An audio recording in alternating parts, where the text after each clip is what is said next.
So I'd like to offer a welcome on behalf of the Royal Society of Canada and the COVID-19 Immunity Task Force.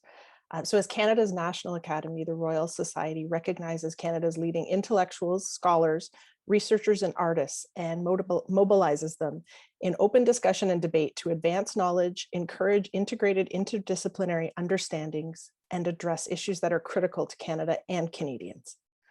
The COVID-19 Immunity Task Force was created by the Government of Canada and leads a Canada-wide effort to help determine the extent of SARS-CoV-2 infection in Canada, understand the nature of immunity following infection, develop improved antibody testing methods, and help monitor the effectiveness and safety of vaccines as they are rolled out across Canada. The RSC and the COVID-19 Immunity Task Force are hosting this event, and their offices are located on the traditional unceded territory of the Algonquin Nation.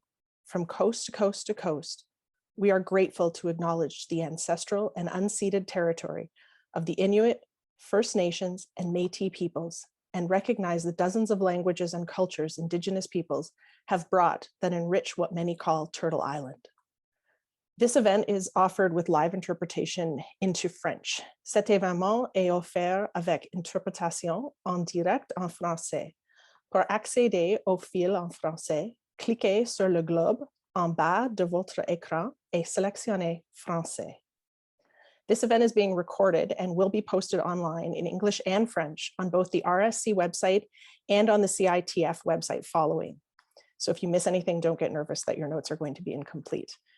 Today's event explores themes of the RSC policy briefing entitled Children in Schools During COVID-19 and Beyond, Engagement and Connection Through Opportunity, which assesses the impact of COVID-19 on children and the school system. And you can, of course, access that in full on their website. My name is Shannon Proudfoot. I'm the Ottawa Bureau Chief for Maclean's. I'm located in Ottawa, and I'm going to introduce our panelists and participants today. First is Dr. Tracy Vaillancourt, Tier 1 Canada Research Chair in School-Based Mental Health and Violence Prevention, and a Professor of Counseling Psychology in the Faculty of Education at the University of Ottawa. Next, we have Dr. Carolyn Quash-Tan, Canada Research Chair in Infection Prevention, Professor in the Departments of Microbiology, Infectious Diseases, and Immunology, and of Pediatrics at the Université de Montréal, CHU Saint-Justine, co-chair of the Vaccine Surveillance Reference Group and COVID-19 Immunity Task Force Leadership Group member. We have Dr. Jim Kellner, Professor, Department of Pediatrics, Community Health Sciences and Microbiology, Immunology and Infectious Diseases at the Cumming School of Medicine, University of Calgary, and Alberta Health Services, Chair of the COVID-19 Immunity Task Force's Pediatrics Network, and a CITF Leadership Group member. And we have Dr. Curtis Brown, Superintendent at South Slave Divisional Educational Council and President of the Canadian Association of School System Administrators. So I'll give you a quick rundown of how we're going to do things today. First, we're going to hear from Dr. Vaillancourt as the lead author of the RSC report, and then I'll begin a discussion with each of our panelists. After this, we'll open it up to questions from the audience. So if you have questions for these experts, please submit them via the Q&A feature at the bottom of your screen, and we will get through as many of them as we can today. Should you wish to join the conversation online or to learn more about RSC events, please follow them on Twitter at RSC The Academies, and that handle has also been included in these slides, so it's easy to find. Now I'm going to let Dr. Vaillancourt get us started with a summary of some of the findings of the RSC report.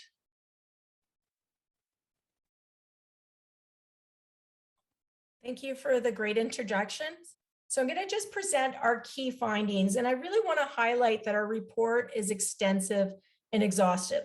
So obviously I'm not going to speak for the next 5 hours on this topic. I'm just going to give you a summary of what we think are the key highlights, but I really encourage you all to go to the report because what I'm going to speak to you briefly about will not do the report justice.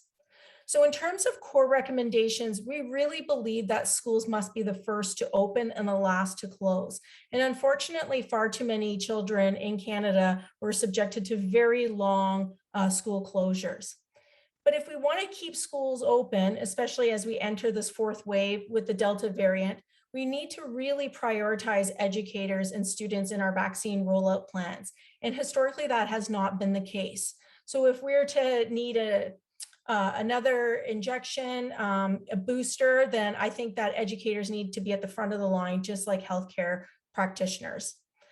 We also need to fund infection prevention and control measures. And by funding that, I don't think we could just leave it up to provinces. I think the federal government needs to step in and provide funding to schools across our country to make sure that they're keeping educators and students safe. We also need to address educational gaps. Because of the school closures and because of all the disruptions in learning, there are notable gaps in learning.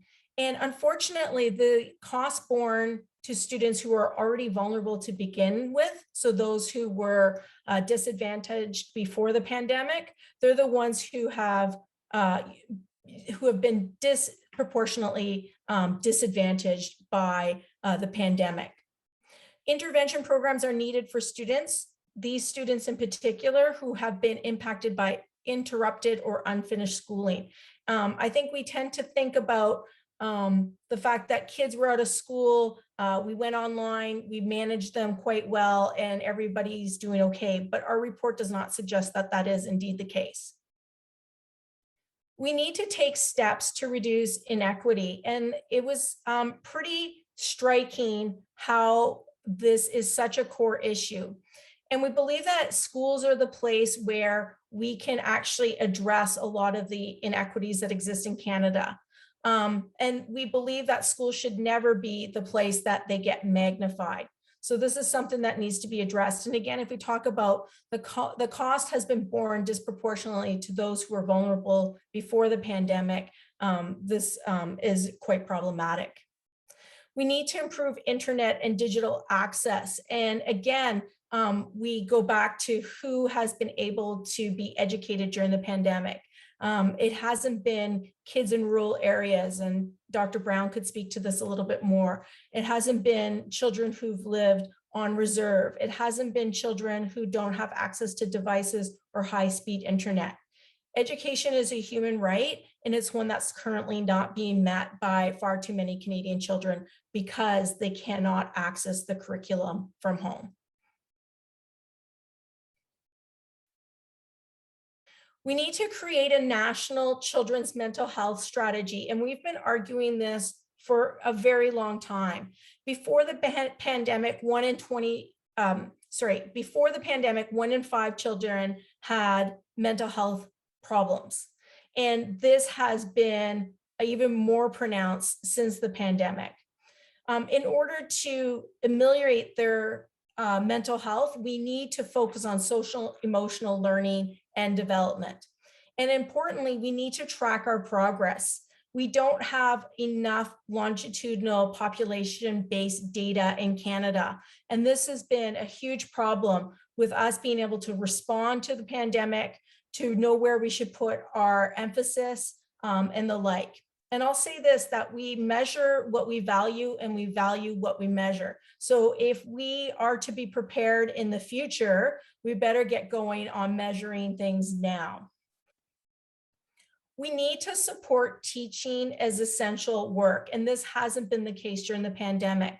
It is shocking how poorly they've been treated during the pandemic. It's really brought out the worst of our behavior. And I think that we need to go back to understanding that these are professionals.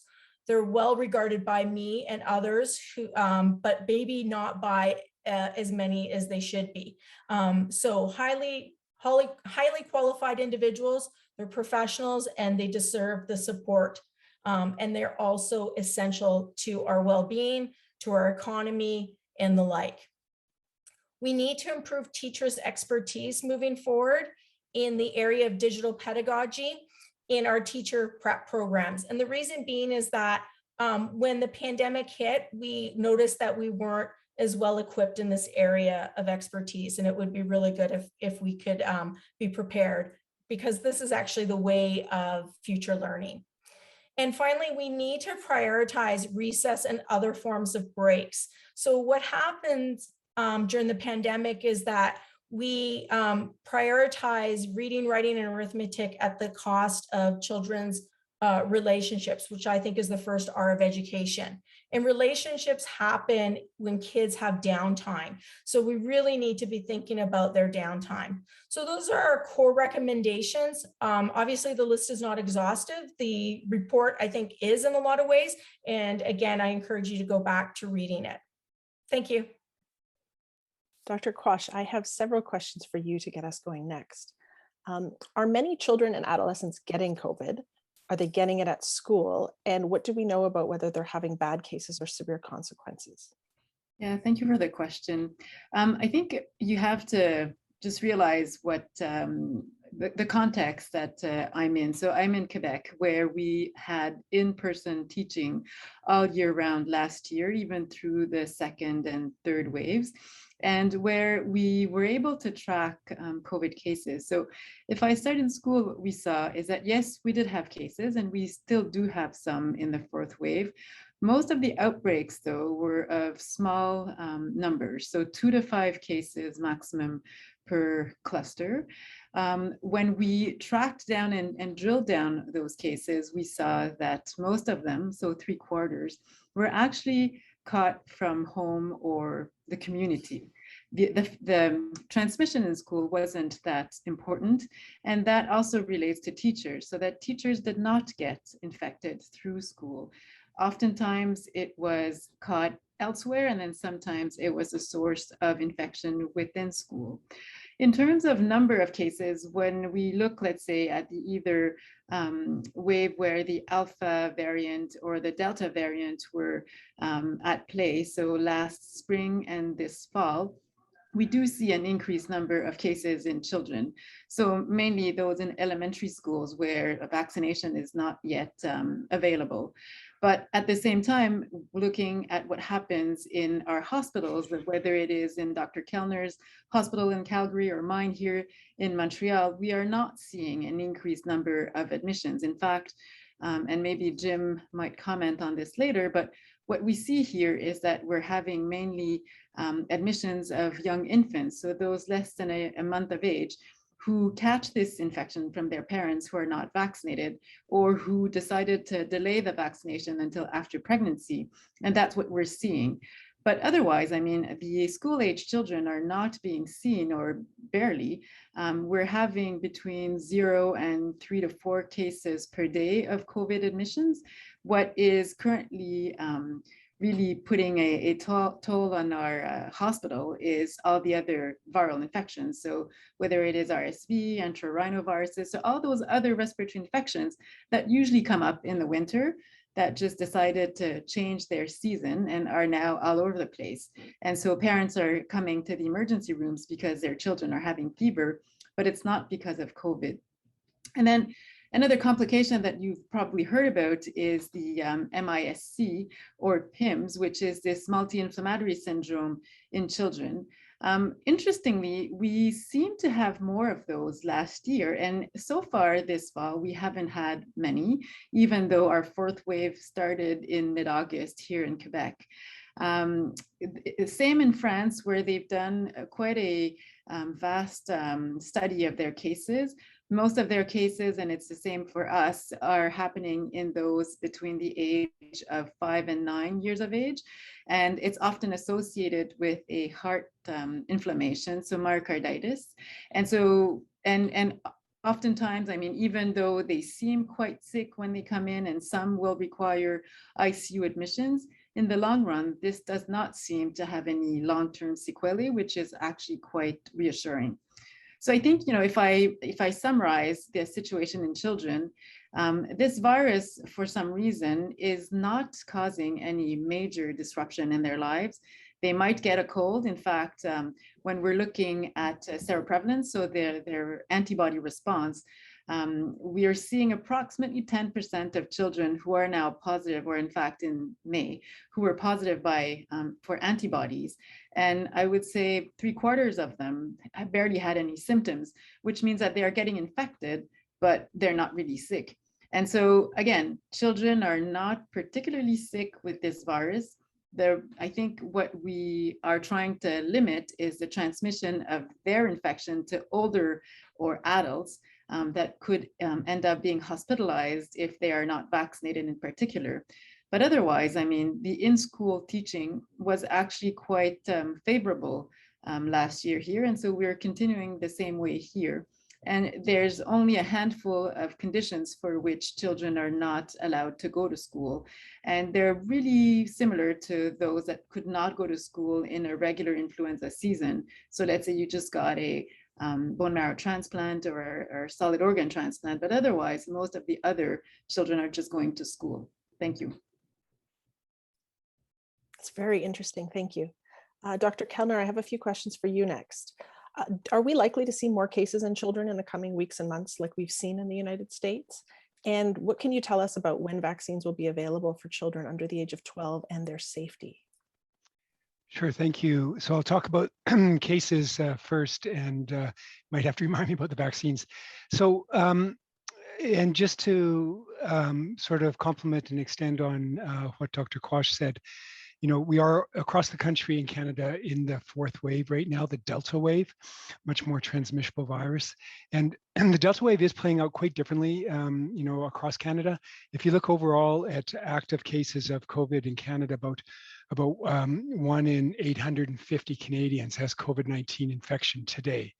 In my own province in Alberta, we have almost 4 times that, about just over 1 in 200 Albertans have COVID-19 today. And so the larger the number of persons who have COVID in a community, the larger the number of children will be. And it's part of it's related to testing, and then part of it's related to the sort of clinical features.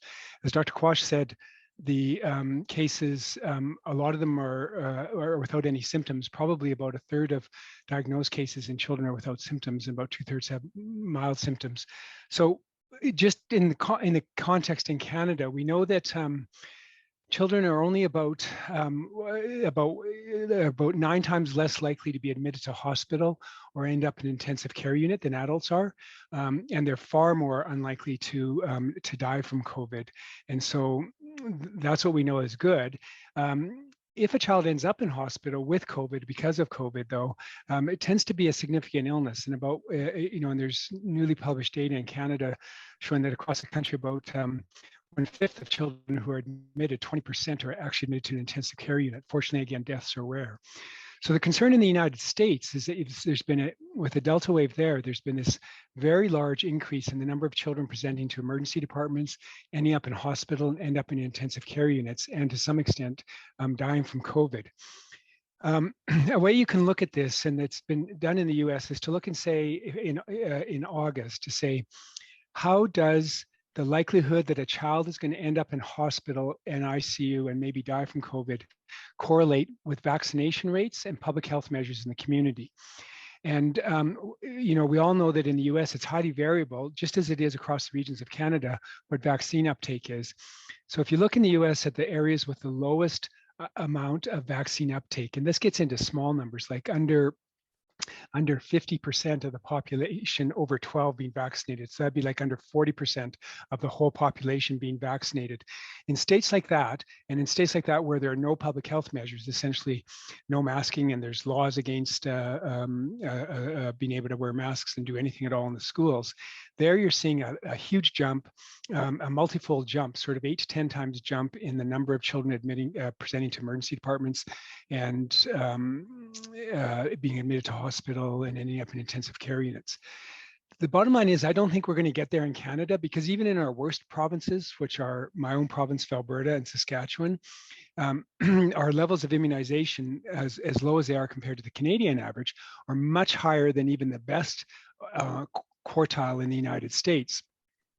First, and second, in most provinces and territories, there are still some, you know, ongoing public health measures to try to reduce transmission in the community.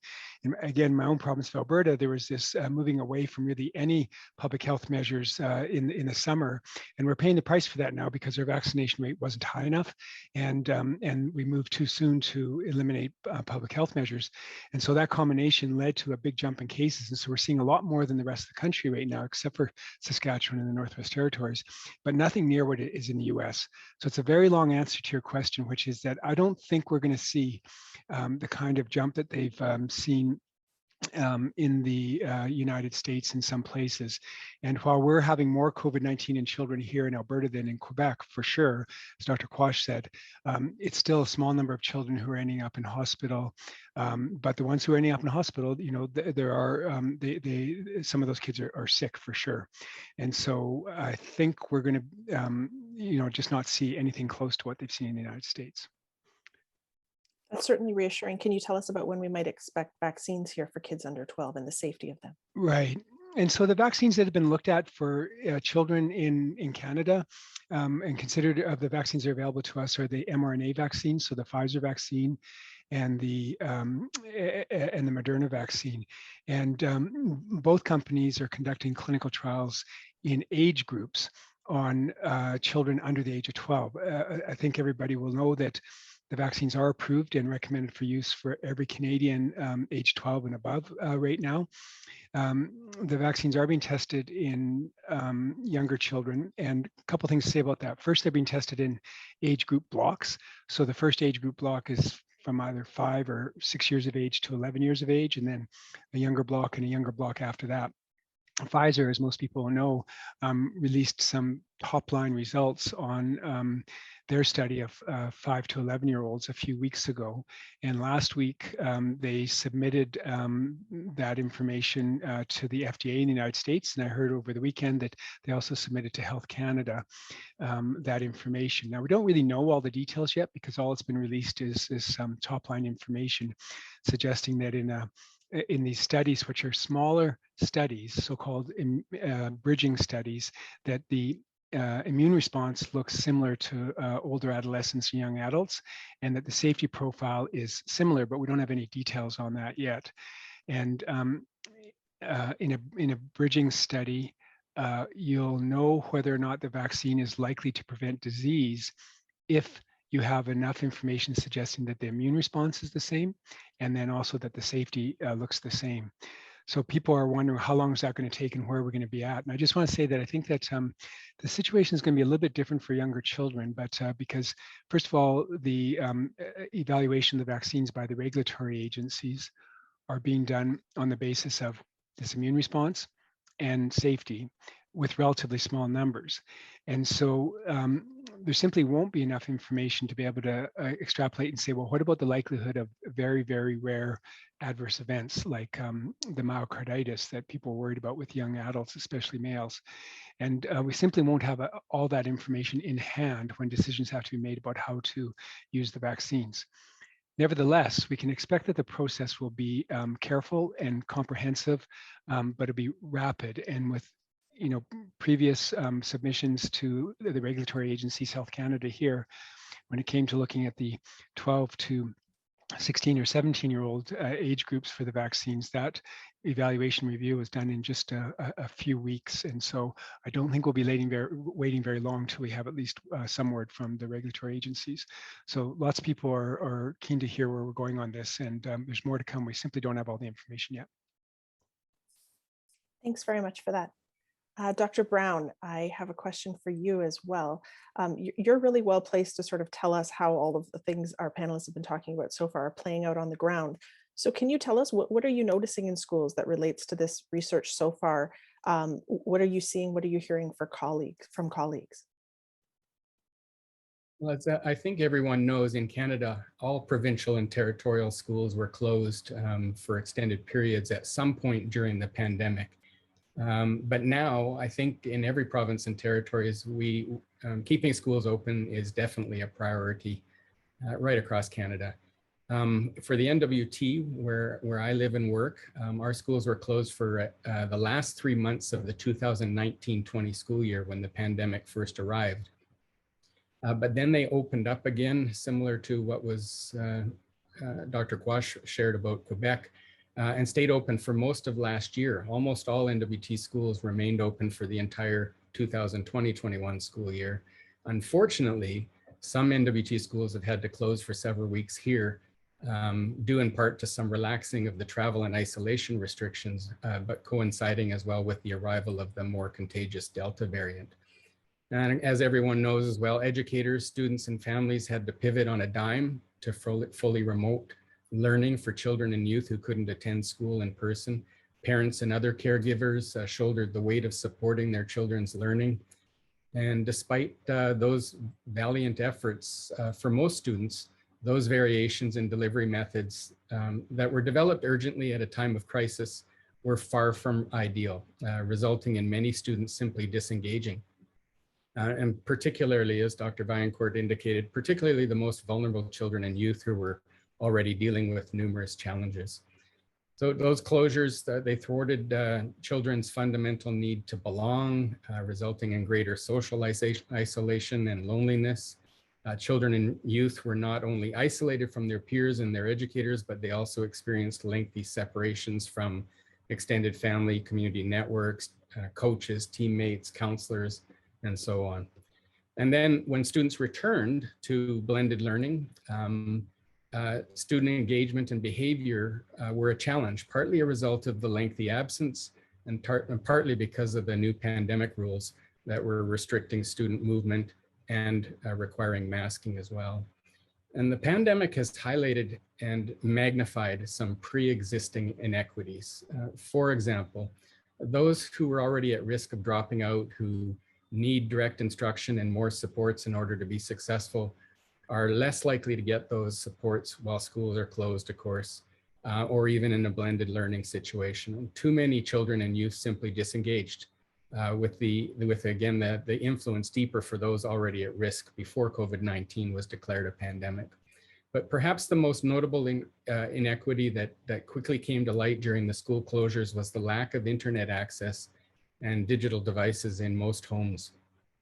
Access to online learning is far from equitable, as far too many Canadian families lack access to reliable, high-speed digital technologies. And this isn't just in the rural centers either. Winnipeg School Division reported last year that 40% of their students did not have a computer at home. And that's a major city with a higher percentage of there are a much higher percentage of tech-deprived homes in rural communities.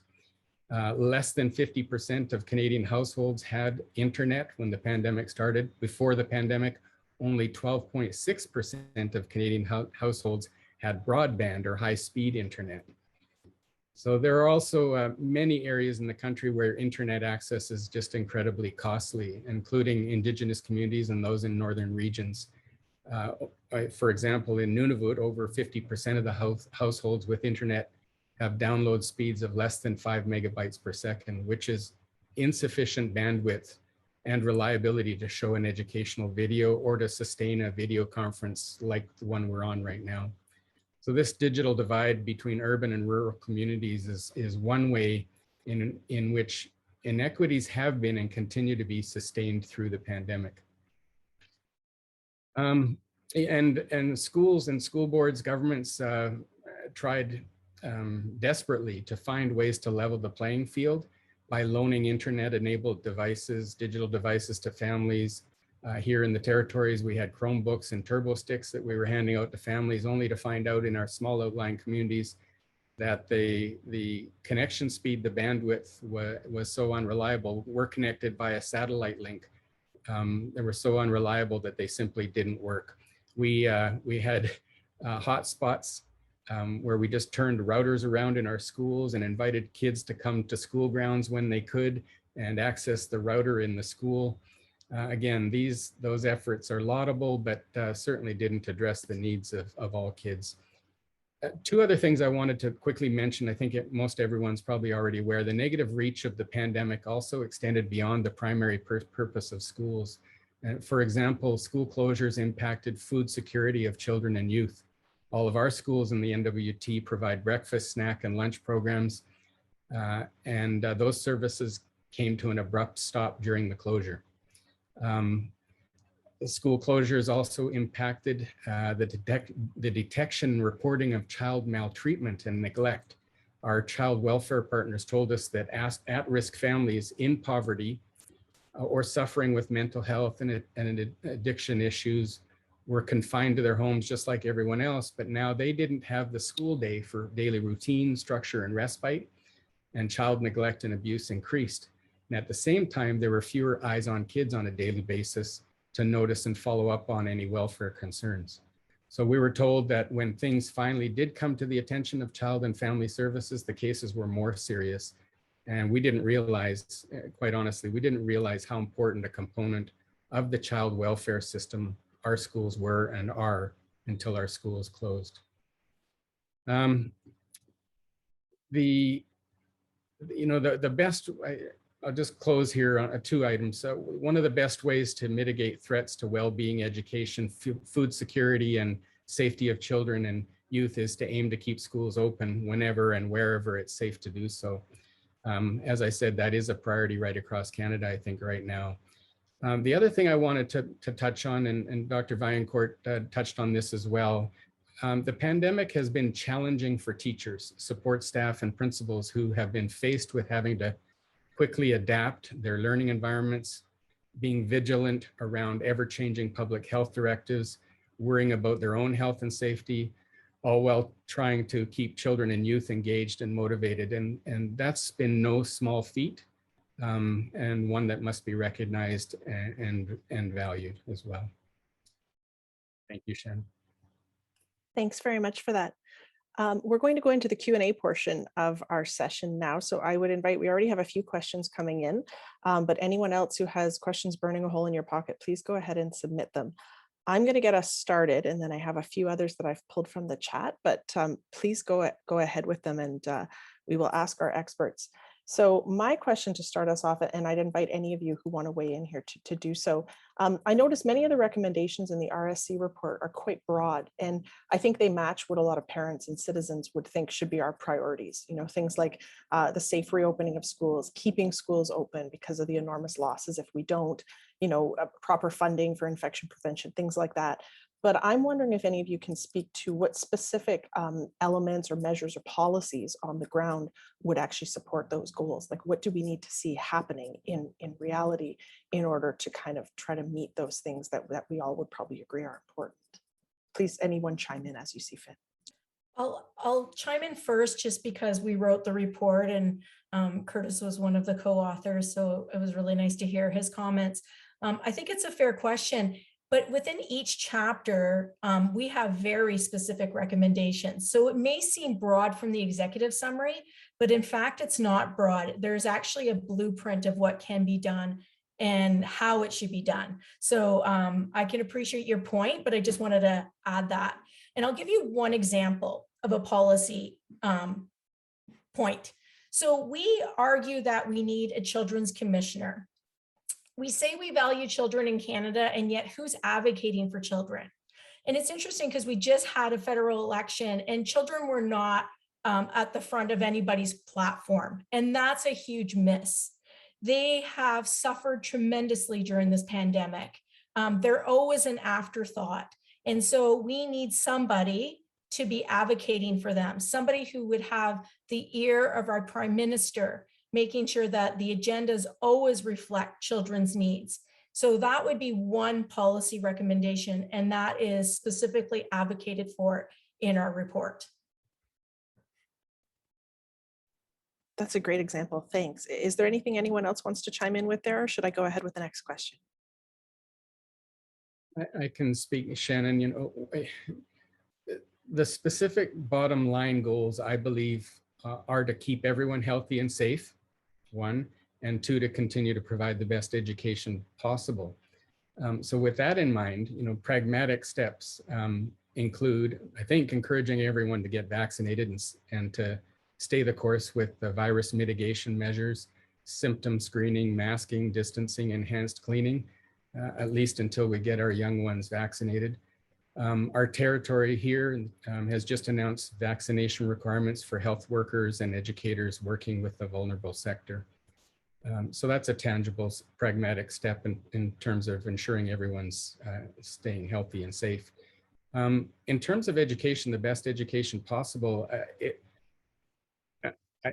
I keep coming back to, in my own mind, what I need to keep reminding myself and the staff that I work with, the principals and staff that I work with, is that relationships and communications come first.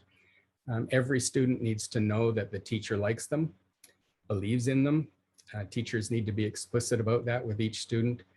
We need to encourage everyone to stay positive as we can. I'm so proud of our principals and our teachers and our parents for having done that very, very well. I think despite everything that we're dealing with, everyone's stressed and frustrated. Many are experiencing loss, and to apologize if we've gone overboard ourselves as well in interactions with others. Of course, universal internet connectivity may be a long way away.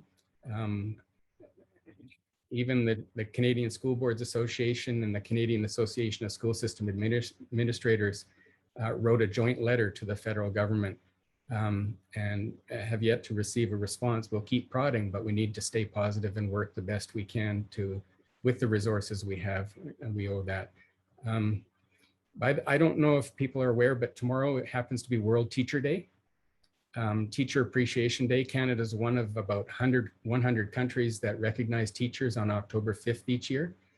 And so I encourage every one of us to reach out to and thank a teacher who made a difference in the past or who is making a difference now. Virtual Hug a Principal. I think they've had it the toughest in education. Perhaps this year more than ever, our good educators need to know they're appreciated. And I sincerely hope that they get all the appreciation they deserve tomorrow and every day. By the way, on a conference call with other superintendents across Canada, somebody said this, I don't know who it was, but I thought it was a perfect mantra. The mantra was stay positive, test negative. Stay positive, test negative. I like that. It's how we move forward most productively. Thank you. Now, we had this question come in from more than one person, and this is a hot topic these days. What about rapid testing? Is rapid testing a viable option to help keep schools continuous, to ensure health and safety? Someone specifically who lives in BC wants to know if it'll be coming for their province. I'm sure all kinds of people in different parts of the country have that question. So this might be questions for Dr. Kellner and Dr. Quash, but anyone who wants to take that, what about rapid testing? What's the place of that in this? So I can get started. We did a pilot study last year with the use of rapid tests in 2 schools in Montreal, one in a higher income neighborhood and another one in a multicultural setting. And so what we saw is that using that test randomly on asymptomatic kids or teachers was actually not quite helpful, because it took so many tests day in and day out to actually find one, even though the prevalence in the community was 5 to 7% of test positivity. But what was quite interesting is that when you actually use them on children or teachers that were symptomatic, the sensitivity of the test was approximately 80%, which means that you can miss 1 or 2 cases, but that most of the cases that have a high enough viral load that could then lead to outbreaks were detected. And what was good with it is that it was detected rapidly, so that within 15 minutes, public health was notified, and so they could act on the rest of the family, make sure that people were isolated. But what is different this year on top of it is that because, as I said before, we're having so many other respiratory viruses, what we want is actually for kids to be able to go to school. So if they come into school one morning and they start to have a scratchy throat and a little bit of a cough, and you do the rapid test and it's negative, then at least you could leave them in school for the day, knowing that worst case scenario, it's COVID, but with a low enough viral load that it should not be transmitted. And then, at the end of the day, you can deal with the rest of the tests. But as a parent, you can at least know that when you drop your child off in daycare or in school, if something happens during the day, you're able to finish your day. Because if I look at my coworkers, because my children are too old, they're able to deal with themselves on their own.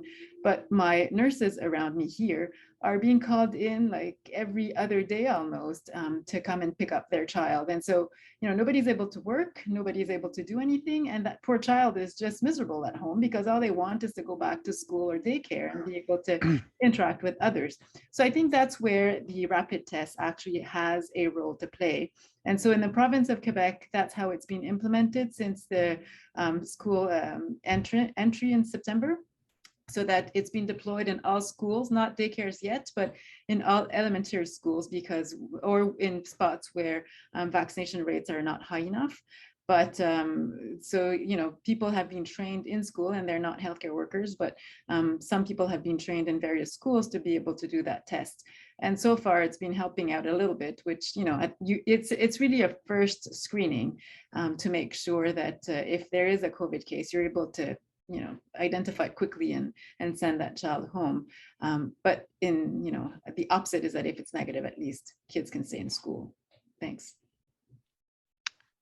Yeah, I could just add a little bit to what Dr. Quash said, that I think that even though, as she described so well, the testing isn't perfect, it is a good way of, and a good and practical way of sort of sorting and categorizing where children, as well as others and adults and teachers, are if they have some symptoms. And and what the experience in Quebec was last year has also been shown in other settings, and a big value. Like there's a big study from the UK that looked at this, and that the main finding was that what it did, even though it didn't perfectly categorize every single person as to whether they have COVID or not, it helped dramatically minimize school disruptions. Children staying at home unnecessarily, whole classes staying away, schools being closed, that kind of thing, and just trying to minimize those disruptions. And so that's where you can see there's a value to it. And will this come in other provinces and territories? You know, I know it's being considered in a variety of other provinces for sure. Here in Alberta, that rapid test approach is being used as an alternative for folks who have chosen not to declare their vaccination status. So at the university next door to me, the University of Calgary, all faculty, staff, and students have had to declare if they're vaccinated or not, and extraordinarily high rates of vaccination. That's good. Handful of people have chosen the route of doing rapid testing, regardless of whether they have symptoms, twice a week. And that's another approach to the rapid testing, is not just with symptoms, but doing when you're asymptomatic. Comes back to the point that the testing isn't perfect. And so I think that this is a practical thing that can help keep schools open.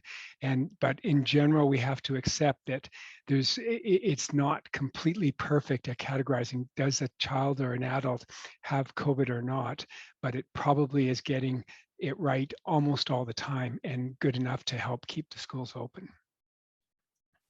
It sounds like one of the enduring, you know, kind of tensions of the pandemic has been the tension between the perfect and the good, and trying to balance those things. I have another question now. I have a feeling this might be a good fit for Dr. Vaillancourt. Someone asked, in Ontario, schools were closed for an incredible amount of time over the last 2 years. Now that students are back, there's still a strong reluctance to allow extracurricular activities, things like sports, mixing cohorts outdoors. Given the importance of these activities for mental health and physical health and learning, how could we safely enable those things to happen?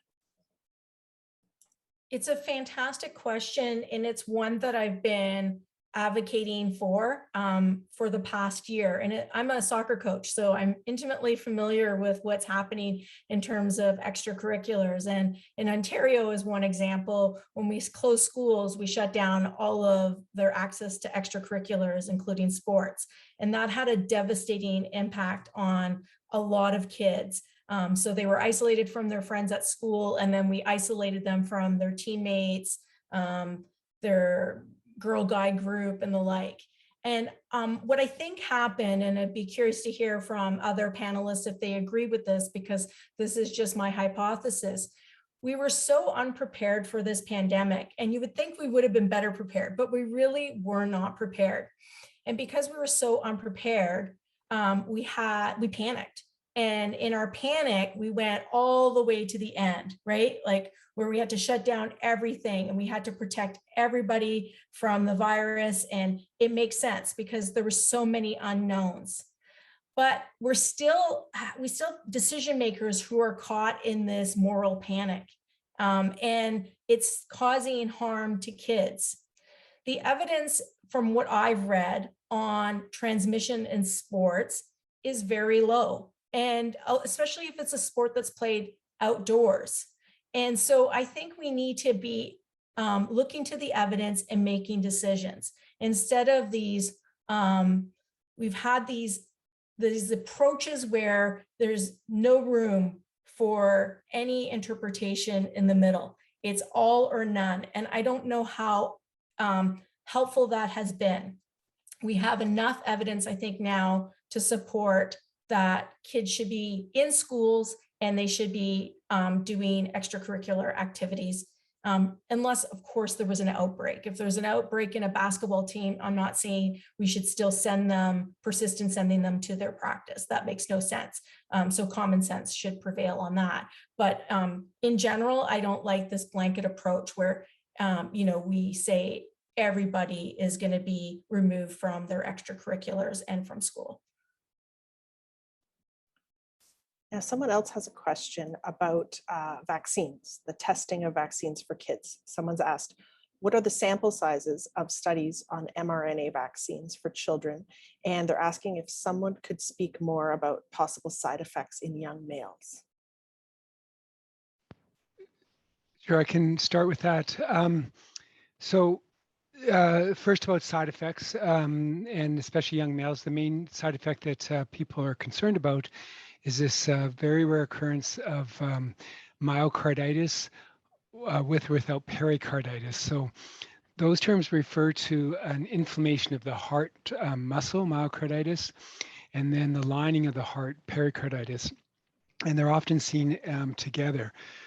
What we know about myocarditis and pericarditis in general in children is that it's a condition that's almost always triggered by a viral infection, and that it typically occurs, most typically occurs in newborns who have contracted one form or another of a viral infection, most commonly one of the enteroviruses, or in adolescents and young adults.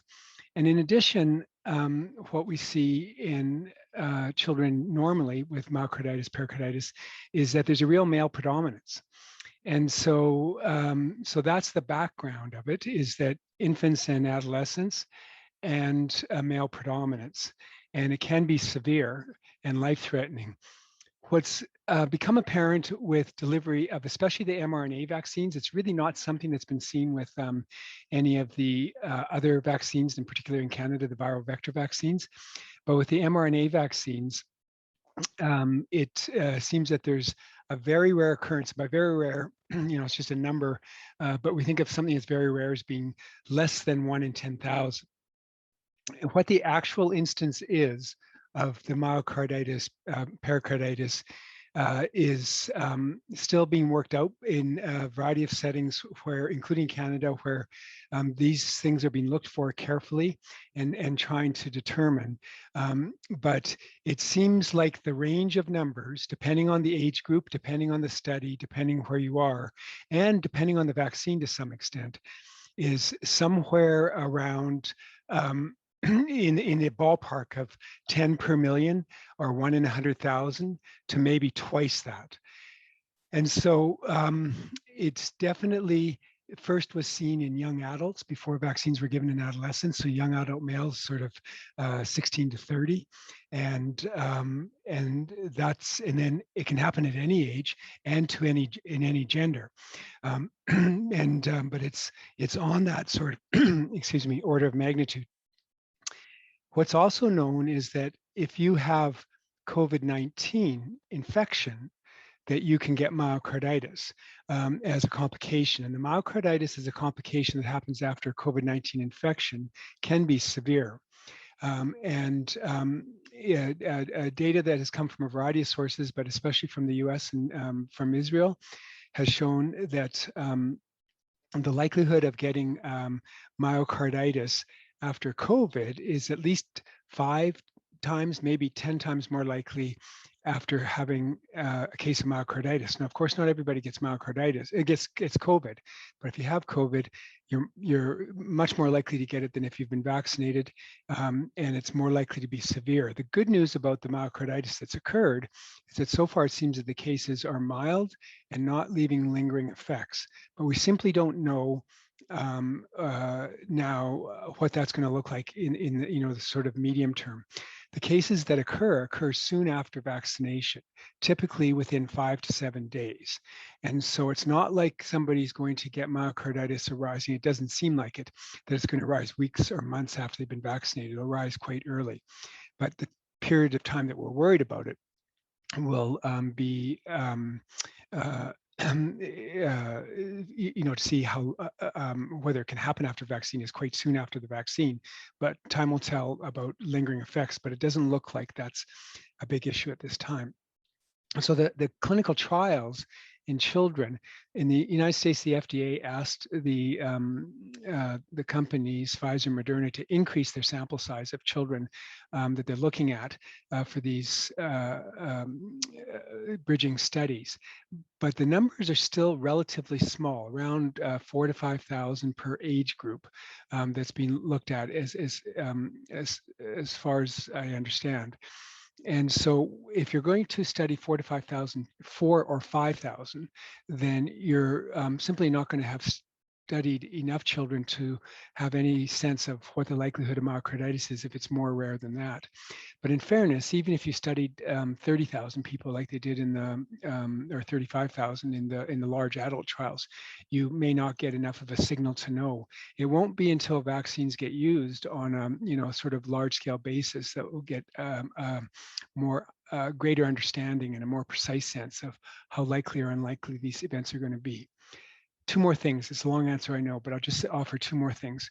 The first is that the dose of vaccine that's being given to younger children is lower than the dose given to older children and adults. And so, for example, the Pfizer vaccine, the dose that's being used for children under 12 is 1/3 of the dose being used at older ages. And so that may be important when it comes to adverse events, because the other thing that's been seen, and there's data from Ontario on this and also from the United States, is that it seems that the myocarditis is probably going to be more common after the Moderna vaccine, which is a higher dose of the mRNA now than the Pfizer vaccine. Now, we can't compare those doses exactly because they're proprietary substances, but the amount of mRNA measured in micrograms in the Moderna vaccine is 100 compared to 30 in the Pfizer vaccine. And while that higher dose in the Moderna may be associated with a longer benefit of the vaccine if you're an older Canadian, when it comes to the myocarditis in younger Canadians, it may be that you're more likely to have that happen. So there's more to come on that. But in Ontario, for example, they've made a recommendation that they're preferentially providing the Pfizer vaccine to adolescents who are being vaccinated. So that lower dose again in younger children may have a benefit. So we can't just assume we're going to have the same kind of problem.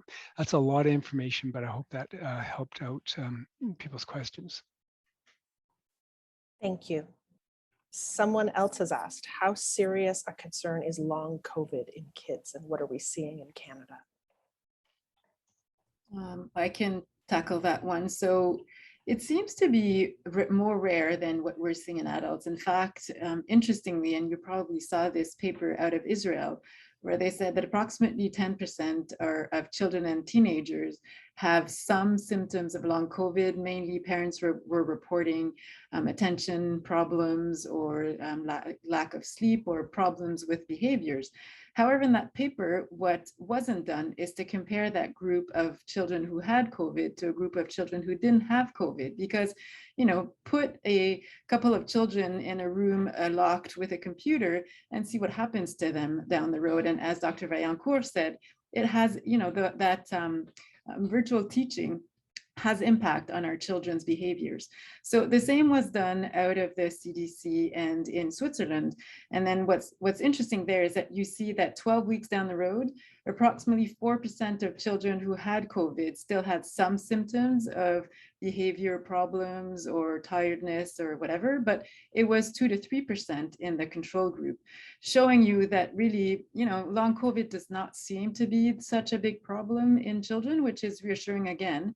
I know that in a couple of provinces, long COVID clinics have been put together by various pediatric groups, and they're not overwhelmed by consultations either. So yes, it might happen once in a while, but it seemed much less frequent than in your adult population, where it seems to be more in the 25 to 30% of COVID cases that end up with long COVID. Thanks. I'm going to see if we can sneak 2 more questions in here before we conclude. Someone has asked, would you recommend that vaccines for those eligible be a requirement for participation in youth sports and other extracurriculars? Whoever wants to take that, please go ahead. Well, I know we want to be brief. I think that, it depends on age, it depends on setting, it depends on what you're doing. There's a lot of vaccine requirements for adults and for that are in place right now. I think that, the age of children who are participating in youth sports goes down below the age of 12. And so certainly we can't say anything about that now. Will it be a reasonable thing to mandate vaccines for younger children, especially at a time when we'll be implementing vaccines and still learning about the vaccines?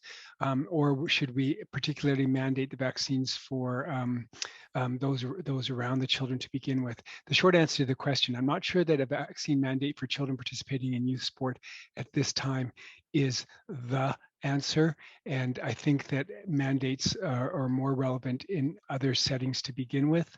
I can see it over time and depending on what we come to understand about the vaccines, but it's not the answer on its own. There are other considerations as well. And that's exactly the answer I was going to provide. So we have good reliability on it. Good to have a second opinion. Now I will ask one last question. Someone wants to know, is a negative test after 7-day isolation enough evidence to allow a child back into school? They're asking, like, what do we know about what's gained on day 8, 9, 10 if we've had a negative test on day 7, and thinking about the balance on the stress to parents?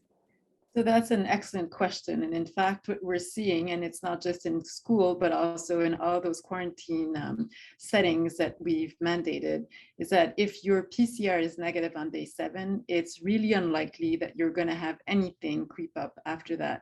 You might miss one here and there, but in terms of risk to the society, I think that we could go back to school on day 7. In fact, Quebec is now sending children back to school on day 8 if their test on day 7 is negative after an isolation period. And we've been doing that in healthcare since the beginning because we didn't have enough healthcare workers. So we have, I think, enough proofs to show that if on day 7 you're negative, you should be able to go back to whatever you were doing before.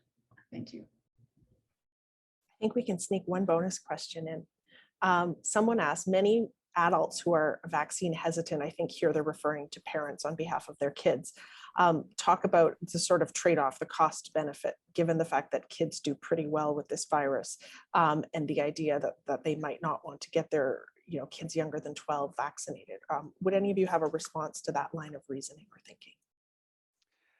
Yeah, I think hard to give a very quick answer to it. It's an important consideration for sure. And it's more risk benefit than cost benefit, is what is the benefit to the child? The UK and their decision to offer vaccines to children right now had a combination of their national advisory, medical and health science advisory committee say that the benefit was marginal medically to look at giving the vaccine, but there are other considerations. The chief public health officers in the UK came together and said that the other benefits of vaccination, in addition to the direct benefit to children, the other benefits of vaccination in terms of trying to help keep the schools open, keep growth and development going, are also part of the consideration. And so I think that the consideration here has to be not just purely the medical risks, but the other benefits of the vaccine. And the second thing, very briefly to say, is because there's been a lot out there recently about, oh, well, it's not as bad as the flu. In fact, our data accumulating that COVID, although it's uncommon to cause severe disease, is as bad as the flu or worse. There's data from the CDC in the US showing that the death rate in children, low though it is higher than any flu year since in the last 7 years, and quite a bit higher on an annualized basis. And in Alberta here, we just looked at this last week. And if you look at kids who have ended up in an intensive care unit with influenza versus COVID, slightly higher number of children have ended up in an intensive care unit on an annualized basis with COVID than with influenza for the last 5 years. And so, although those risks are lower than in adults for sure, the risk in children is lower, but it's not nothing. And so that's already a much longer than I thought short answer. Okay, if anyone else wants to chime in there, please go ahead before I do a little wrap up song and dance. Looks like we're sorted. So I'd like to thank our panelists and our audience on behalf of the Royal Society of Canada and the COVID-19 Immunity Task Force. If you want any additional resources or to see this presentation after the fact, please visit the RSC's website. And you can also join the conversation on Twitter by following @RSC The Academies. And if you have additional questions after the fact, you can send them to events@rsc-src.ca. And there it is up on the screen for you. And I think we're ready to call that a wrap. Thanks very much for joining us. This was really informative.